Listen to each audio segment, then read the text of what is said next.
So hello students, कैसे हो आप सभी। आई होप आप सभी बच्चे बहुत अच्छे होंगे। स्वागत है आप सभी लोगों का एक बार फिर से आपके अपने यूट्यूब चैनल फ्री स्टडी पर।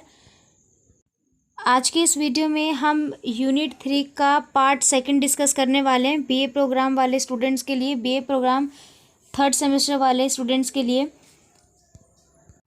हालांकि हमने अपना सिलेबस स्टार्ट कर दिया है, बट एट नाउ हमारा जो भी है आपका फर्स्ट सेमेस्टर का और सेकंड सेमेस्टर का कोई भी रिज़ल्ट अनाउंस नहीं हुआ है।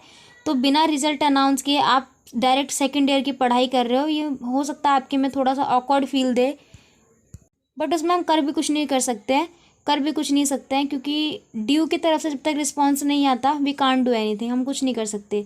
तो देखते हैं कि क्या रिज़ल्ट आता है। ड्यू काफ़ी ज़्यादा टाइम ले भी रहा है और एक्चुअल में प्रॉब्लम स्टूडेंट्स को ही होती है, क्योंकि स्टूडेंट्स अपने आगे वाले टाइम के लिए, नहीं कि जो भी उनको फर्दर सिलेबस वगैरह कवर करना है उनके बारे में सोचना पड़ता है। तो ये थोड़ी सी प्रॉब्लम वगैरह क्रिएट हो रही है, but don't worry, free study आपको टाइम टू टाइम अपडेट कर देगा। तो आप हमारे चैनल पर अगर नए हो तो हमारी वीडियो को एंड तक देखो और चैनल को सब्सक्राइब करना बिल्कुल ना भूलें, ताकि सभी अपडेट्स आप तक सबसे पहले पहुँचे। एंड देन इस वीडियो में हम जो है पार्ट थर्ड डिस्कस करेंगे पॉलिटिकल साइंस का पार्ट थर्ड, और इसके ऊपर हमारी पार्ट 2 होने वाली है। ठीक है, पार्ट 2। इससे पहले ऑलरेडी यूनिट 3 पर पार्ट 1 बनी हुई है, अगर वो नहीं देखी तो आप जाकर के वो देख सकते हो। डिस्क्रिप्शन बॉक्स में लिंक है जहाँ से आप चेकआउट कर सकते हो। और हिस्ट्री वगैरह का भी सिलेबस हमने स्टार्ट करा दिया है, वो भी आप साथ के साथ कवर कर सकते हो। So now let's start the video. सबसे पहले हम समझेंगे, अगर आपने पार्ट 1 देखी है तो वहाँ पे आपको बताया ही गया था, मैंने बताया था तीनों ही यूनिट्स को आपस में इंटरलिंक किया था, कि जो हमने यूनिट 1 में पढ़ा था, ठीक है, और यूनिट 2 में पढ़ा था, और फिर हम यूनिट 3 में क्या पढ़ेंगे, इन तीनों ही चीज़ों को मैंने आपस में इंटरलिंक किया है पार्ट 1 में। अगर वो देखी होगी तो आपको वो अच्छे समझ आ गया होगा, होप सो। ठीक, नहीं देखी तो आप जा करके देख सकते हो। तो फर्स्ट ऑफ ऑल हमने यूनिट 1 में जो पढ़ा था वो हमने कंपेरेटिव पॉलिटिक्स के बारे में पढ़ा था, तुलनात्मक राजनीति के बारे में पढ़ा था। एंड देन जब सेकेंड यूनिट में हमने पढ़ा तो हमने इसमें जो है डेमोक्रेसी यानी कि लोकतंत्र के बारे में पढ़ा, और लोकतंत्र में कंपेरेटिव पॉलिटिक्स किस तरीके से रोल करती है, क्या उसका जो भी है योगदान होता है, ये हमने पढ़ा। अब हम थर्ड पार्ट में उसी का संसदीय और आदेशात्मक व्यवस्था देखेंगे। और ये जो दो व्यवस्था है जो किसी भी देश में अपनाई जाती है, इसको हम दो तरीके से प्रमुख समझेंगे, एक यूके यानी कि ब्रिटेन और यूएसए यानी कि अमेरिका। तो इन दोनों ही देशों के बीच में हम इसको प्राथमिकता रख के पढ़ेंगे। तो उससे पहले हम थोड़ा इंडेक्स पर नज़र देख लेते हैं। यहाँ पे इंडेक्स मैंने बना रखा है कि इस चैप्टर में आपको क्या क्या चीज़ें पढ़नी है। ठीक, इसमें हम आप पढ़ोगे कि लोकतंत्र का अर्थ और उसकी जो सरकार की श्रेणियां हैं वो क्या है, ये हमने पढ़ लिया है। पार्ट 1 में हमने अच्छे समझा है कि लोकतंत्र क्या होता है, लोकतंत्र किस शब्द से बना है, और सरकार की श्रेणियां पढ़ी। सरकार की 2 श्रेणियां होती हैं, ठीक है, संवैधानिक राजतंत्र और जो है राष्ट्रपति वाला, ये हमने पढ़ा था। फिर हमने संसदीय प्रणाली समझी, और इसको पारमार्थिक प्रणाली क्यों कहा जाता है ये भी हमने समझा था। अब ये जो पार्ट है आपका पार्ट सेकंड है, जैसे कि तो पार्ट सेकंड में आपको हम पढ़ेंगे संसदीय प्रणाली की विशेषता, और उसके अलावा आदेशात्मक प्रणाली भी आप समझोगे। और हो सका तो हम साथ ही साथ अमेरिका और ब्रिटेन की लोकतांत्रिक व्यवस्था के बीच में डिफरेंस भी समझेंगे। ठीक है, तो ये 3 टॉपिक इस पार्ट में हम कवर करेंगे। तो चलो सबसे पहले समझते हैं संसदीय प्रणाली की विशेषता क्या है। क्योंकि हमने यहाँ पर पढ़ा था ऑलरेडी कि जो संसदीय लोकतंत्र होता है वो 2 प्रकार के होते हैं, एक होता है संसदीय गणतंत्र और एक होता है संवैधानिक राजतंत्र। संसदीय गणतंत्र में क्या होता है, संसदीय गणतंत्र नॉर्मल एक समूह होता है, समूह के थ्रू उसे अपने कोऑर्डिनेशन बनाना होता है, लोग होते हैं, और फिर वो यहाँ पर राज करता है। लेकिन जो संवैधानिक राजतंत्र होता है, ठीक है, जो संवैधानिक राजतंत्र होता है उसमें क्या होता है, बेसिकली आपने राजा का शासन सुना होगा, यानी कि राजतंत्र सुना होगा। राजतंत्र में क्या होता है, एक राजा होता है पर्टिकुलर जगह का, वहाँ पर वो शासन करता है, ठीक है, वहाँ पे वो शासन करता है। पर अगर वो वहाँ पे शासन करता तो है, लेकिन संवैधानिक राजतंत्र के अंतर ये होता है कि उसी जगह में एक संविधान भी होता है, एक लिखित दस्तावेज होता है जिसके अंदर दायरे में रह के राजा कोई काम करता है। ये होता है संवैधानिक राजतंत्र। मैंने आपको 2 का कम शब्द में एक्सप्लेन किया है, बाकी आप पार्ट 1 देख लो, वहाँ पे बहुत अच्छे से बताया है। सो एट द नॉर्मल यहाँ पर हमने आपको उसी पार्ट में बता दिया था, बहुत अच्छे से बताया था कि ये जो है क्या होते हैं संवैधानिक गणतंत्र और संवैधानिक राजतंत्र। हमने अच्छे समझा था कि संवैधानिक राजतंत्र जो है वो शासन प्रणाली होती है जिसमें सर्वोच्चता तो जो होती है शासक की होती है, यानी कि राजा की होती है, लेकिन उसकी शक्तियाँ जो होती है ना संविधान और कानूनों द्वारा सीमित होती है। यानी कि वहाँ पर संविधान होता है जिसके पूरे कंट्रोल में राजा होता है। अब उसके बाद हम देखेंगे कि संसदीय प्रणाली की जो विशेषता है वो क्या है, क्यों संसदीय प्रणाली किसी देश में होनी चाहिए, और आखिरकार अगर है तो किन किन कारणों के कारण उसको अपनाया गया है। तो देखो, किसी भी देश की संसदीय प्रणाली में संसद का होना क्यों ज़रूरी होता है, क्योंकि यहाँ पर नाममात्र और वास्तविक कार्यकारी होती है। यानी कि जैसे भारत है, भारत में भी संसद है ना, भारत में भी संसद है। अब उस संसद के अंदर भी दो भाग है, एक लोकसभा है और एक राज्यसभा है, जिसकी अलग अलग काम और अलग अलग शक्तियाँ हैं। अगर लोकसभा, ये दोनों ही आपस में इंटरलिंक ज़रूर है, लेकिन दोनों के काम अलग अलग है, ठीक है, और आपस में बिल्कुल समान भी है। तो यहाँ पर जो भी लोग होते हैं वो नाममात्र होते हैं, लेकिन जो भी हैं वो वास्तविक कार्यकारी होते हैं। बहुमत दल का जो शासक होता है, यानी कि संसदीय प्रणाली में, यानी कि संसद में वही जा सकता है जिसको बहुमत ज़्यादा प्राप्त हो।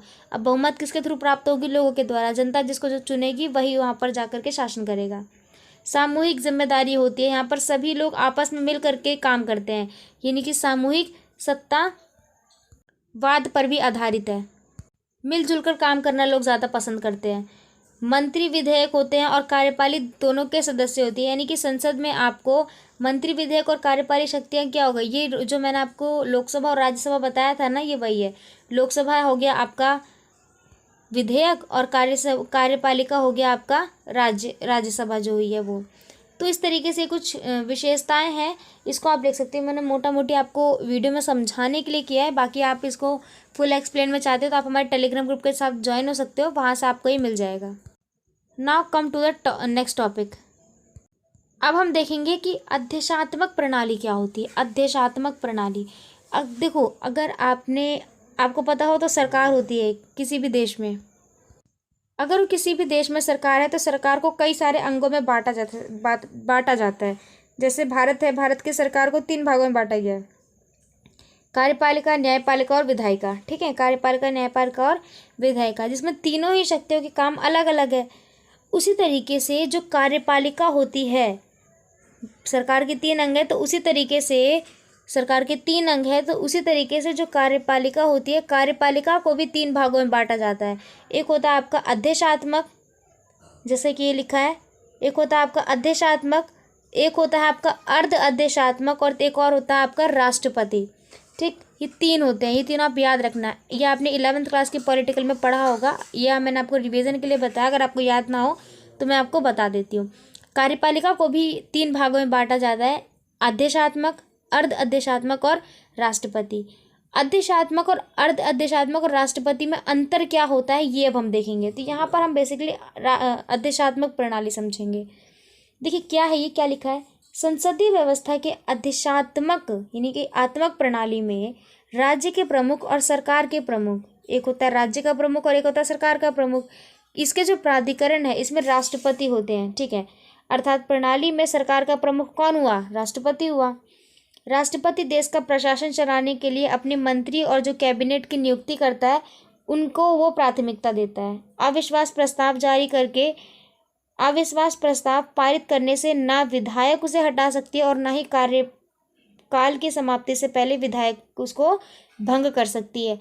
यानी कि यहाँ पर राष्ट्रपति की शक्तियाँ इतनी ज़्यादा मजबूत हो जाती है, इतनी ज़्यादा पावरफुल हो जाती है कि अगर कोई सांसद उसके खिलाफ अविश्वास प्रस्ताव जारी कर दे तो वो उसके खिलाफ कुछ नहीं कर सकता, कुछ भी नहीं कर सकता। और जब तक उसका कार्यकाल खत्म नहीं होता, यानी कि अध्यक्षात्मक प्रणाली में राष्ट्रपति का, तब तक कि वो विधायक को भी भंग नहीं कर सकते, यानी कि राष्ट्रपति को भी नहीं हटा सकता कार्यकाल समाप्त होने से पहले। ये जो प्रणाली है वो शक्ति के पृथक्करण में विश्वास देती है कि यहाँ पर शक्तियों का कई भागों में बंटवारा किया गया है। तो ये भी काफ़ी अच्छी प्रणाली है। हालांकि भारत में अर्ध अध्यक्षात्मक देखने को मिली है। क्यों? क्योंकि भारत में प्रधानमंत्री और राष्ट्रपति दोनों की नियुक्ति होती है और दोनों की शक्तियाँ यहाँ पर निर्णित होती है। अब यहाँ पर ध्यान से समझो आप, अध्यक्षात्मक प्रणाली की विशेषता क्या क्या है, क्यों ये अपनाई जाती है किसी देश में। यहाँ पर राष्ट्रपति प्रमुख होता है। इसका सबसे बड़ा एग्जाम्पल आप ब्रिटेन का ले लो, ब्रिटेन सबसे बड़ा, वहाँ पर राष्ट्रपति ही है जो भी है। राष्ट्रपति प्रमुख राजा और सरकार का होता है। विधायिका और कार्यपालिका के बीच में शक्तियों का पृथक्करण होता है राष्ट्रपति के लिए। शाखाओं के लिए कई शाखाओं, जो अलग अलग शाखाएं होती हैं, उसकी स्वतंत्रता पूर्ण रूप से दी जाती है। कैबिनेट की नियुक्ति की जाती है, जो भी वहाँ का कैबिनेट सभा होगा। राजनीतिक दल एक ही समान का होता है और योग्यता के अनुसार वहाँ पर नियुक्ति होती है। एक क्राइटेरिया होता है, उसी के हिसाब से वहाँ पर सिलेक्शन वगैरह होता है। आदेशात्मक प्रणाली का सबसे अच्छा एग्जाम्पल ब्रिटेन है। ब्रिटेन देश में आपको देखने को मिलेगा। अब हम समझेंगे ब्रिटिश संसदीय व्यवस्था। इससे पहले हमने आदेशात्मक व्यवस्था समझी, अब हम देखेंगे ब्रिटिश की जो संसदीय व्यवस्था है वो क्या है। ब्रिटिश यानी कि ब्रिटेन, ठीक है। ब्रिटेन में कौन है? ब्रिटिश है। वहाँ के जो शासक है वो उनको ब्रिटिश कहा जाता है। ब्रिटिश एक ऐसा देश है, यानी कि ब्रिटेन एक ऐसा देश है जिसके पास कोई लिखित संविधान ही नहीं है। आज तक उसका कोई लिखित संविधान ही दर्ज नहीं हुआ है। लेकिन ब्रिटेन का ये अलिखित जो संविधान होता है वो आधारित होता है, यानी कि निर्भर होता है उसकी जो अलग अलग सम्मेलन होते हैं, परंपरा है, जो न्याय घोषणाएं की जाती है, उनके द्वारा जो कार्य होते हैं उस पर आधारित होता है। यानी कि जो भी वो कार्य वगैरह करते हैं ना, उसी के हिसाब से वो अपना संविधान जो है चला लेते हैं, वही उनका संविधान है। लेकिन कोई पर्टिकुलर लिखा हुआ नहीं, जैसे भारत में लिखा हुआ एक संविधान माना गया है, पर यहाँ पर नहीं है। ब्रिटेन संविधान जो है विश्व का सबसे पुराना और परंपरागत संविधान है। परंपरागत, सोचो किसी भी देश में कोई संविधान नहीं था। जब भारत में सबसे पहले अगर किसी देश में कानूनी व्यवस्था देखी गई है तो उस देश का नाम है ब्रिटेन। ब्रिटेन से ही ये मानी जाती है। आपको पता है भारत में भी ब्रिटिशों का शासन था। भारत ने भी अपने देश में जो कानून व्यवस्था लागू किया है लगभग ब्रिटिशों के हिसाब से की, ब्रिटिशों की ही रही है। तो ब्रिटेन जो संविधान है वो संविधानों की जननी भी कहा जाता है। इंपॉर्टेंट है, याद रखो आप। ब्रिटेन संविधान को संविधानों की जननी कहा जाता है। क्यों? क्योंकि सबसे पुराने इस देश के संविधान ने बाद के आने वाले सभी संगठनों और संविधानों के लिए किसका काम किया? एक मार्गदर्शन का काम किया है, ठीक है, सपोर्टर का काम किया है। सो ये विशेषताएं आपको याद रखनी है। हो सकता है आपके 15 नंबर के क्वेश्चन में आ जाए, तो लॉन्ग क्वेश्चन में आप आराम से लिख सकते हो। सो इस पार्ट सेकंड में हमने अभी तक समझा, पार्ट सेकंड तक हमने अभी तक समझा लोकतंत्र का अर्थ। हमने पार्ट 1 में समझा था। पारमार्थिक और संसद प्रणाली क्या होती है, इसको पारमार्थिक प्रणाली क्यों कहा जाता है, ये भी हमने देखा। संसदीय प्रणाली की विशेषता अभी इस पार्ट में हमने बहुत अच्छे समझी। आदेशात्मक प्रणाली भी बहुत अच्छे समझी, ठीक है। संसद की सर्वोच्चता हमने बहुत अच्छे समझी और संवैधानिक राजतंत्र भी बहुत अच्छे समझा। अब आप फटाफट जा कर के हमारी पार्ट 3 देखो।